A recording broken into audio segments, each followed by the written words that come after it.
Lá no Vasco. Não, o Vasco tem uma boa notícia, na minha visão, para o restante da temporada. O Adson, que teve um problema na tíbia, né?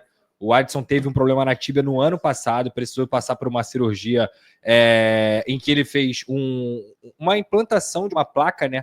Justamente nessa canela, para poder corrigir esse problema da tíbia. O Adson foi um jogador muito importante para o Vasco da Gama no ano de 2024, e quando ele se lesionou, o Vasco caiu muito de rendimento. Então, ele já voltou a treinar com o grupo. O que isso quer dizer, Pedrosa? Que ele já está na fase de transição. Ele tinha até uma previsão de voltar logo em janeiro desse ano, mas a placa começou a incomodá-lo, ele precisou retirar a placa e voltar a fazer o recondicionamento. Então, nesse momento, o Adson, que é um jogador que veio a peso de ouro para o Vasco da Gama, inclusive. O Vasco conseguiu contratar ele do futebol europeu, e nesse momento o Adson tem tudo para voltar aí nas primeiras rodadas do Campeonato Brasileiro a ficar à disposição do Fábio Carille. E assim, eu considero um jogador muito importante para o Vasco. É um jogador que joga na ponta direita, mas também pode fazer a ponta esquerda, habilidoso, agudo, tem experiência por já ter passado pelo Corinthians também dentro do futebol brasileiro. Então é um garoto que, na minha visão, pode ajudar muito o time do Fábio Carille a crescer de rendimento na temporada. E a outra é o David. O David também, que teve uma lesão de ligamento cruzado anterior,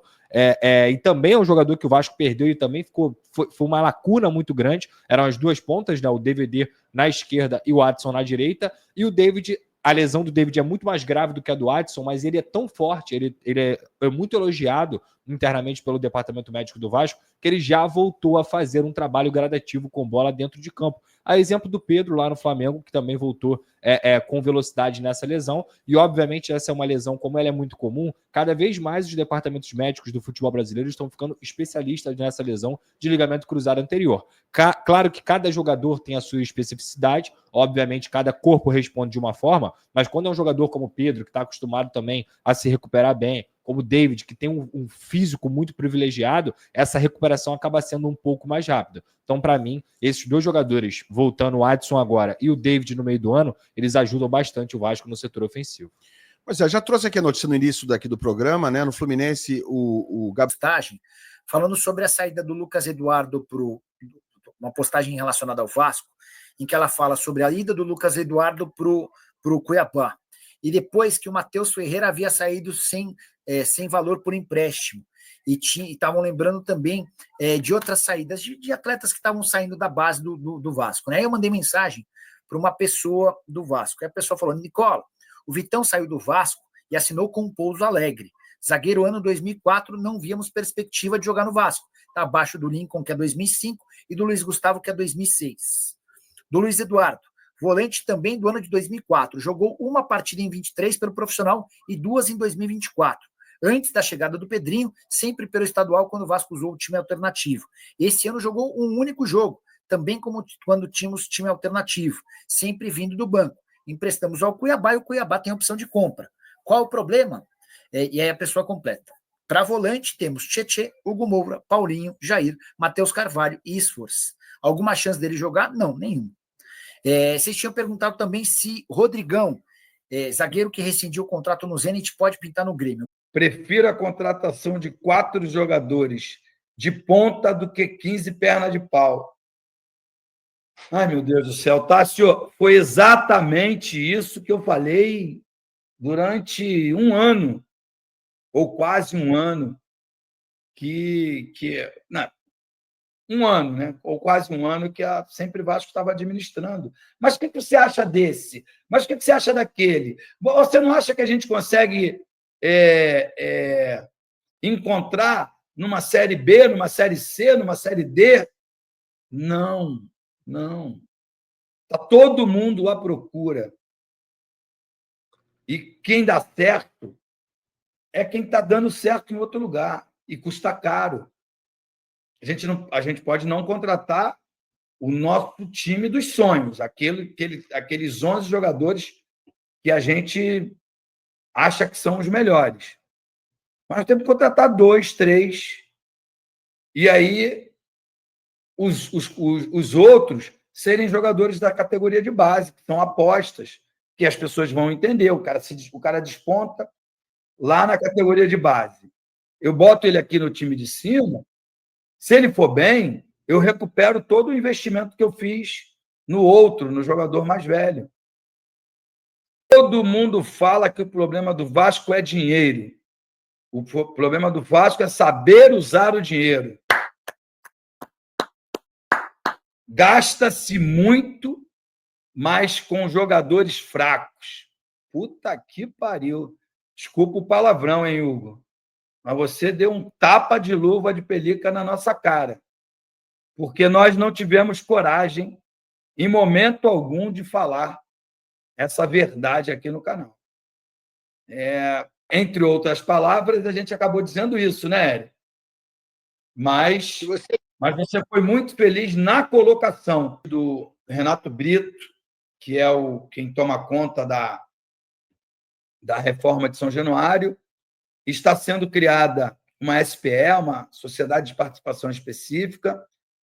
Já andou bastante a questão de captação, né, de recursos para que a obra de São Januário comece.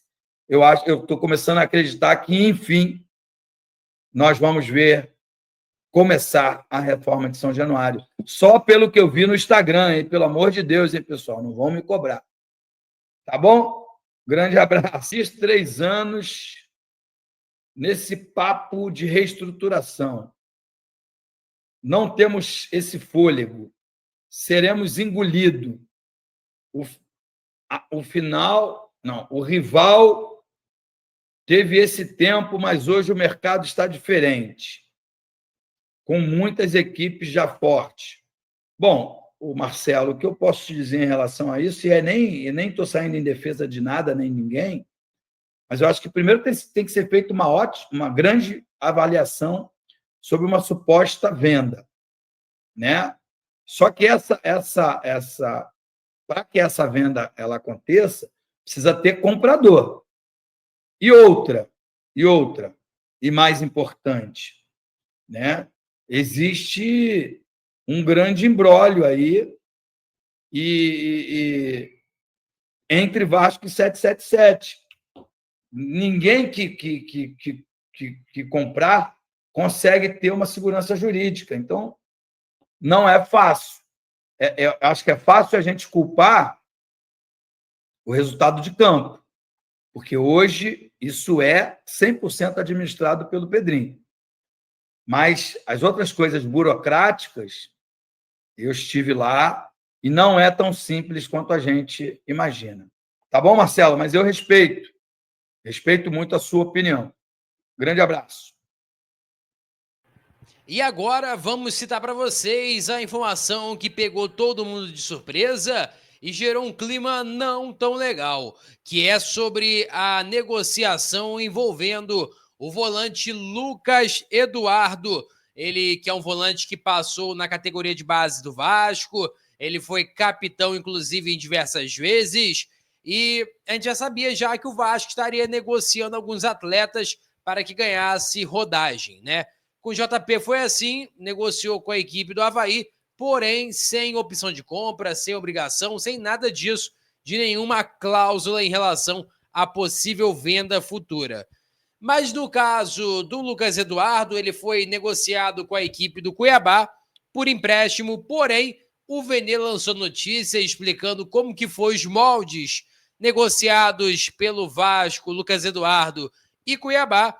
E a informação é a seguinte, segundo o Vene, a opção de compra de Lucas Eduardo no empréstimo do Vasco ao Cuiabá é de 1,5 milhão de reais por 50% dos direitos do meia de 21 anos.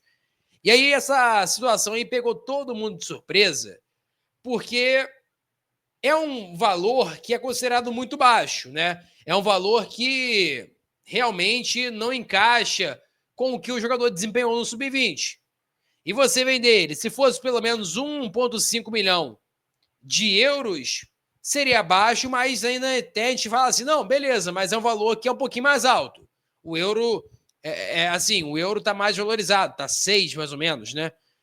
Agora, de reais, realmente, muitos consideraram até um absurdo essa negociação do Vasco da Gama. Agora, sobre os potes definidos da Sul-Americana, o Vasco está no pote 2, ao lado de Guarani, Palestino, Caracas, Huracan, Universidade Católica, né? Lembrando que não é do Chile, é lá do Equador.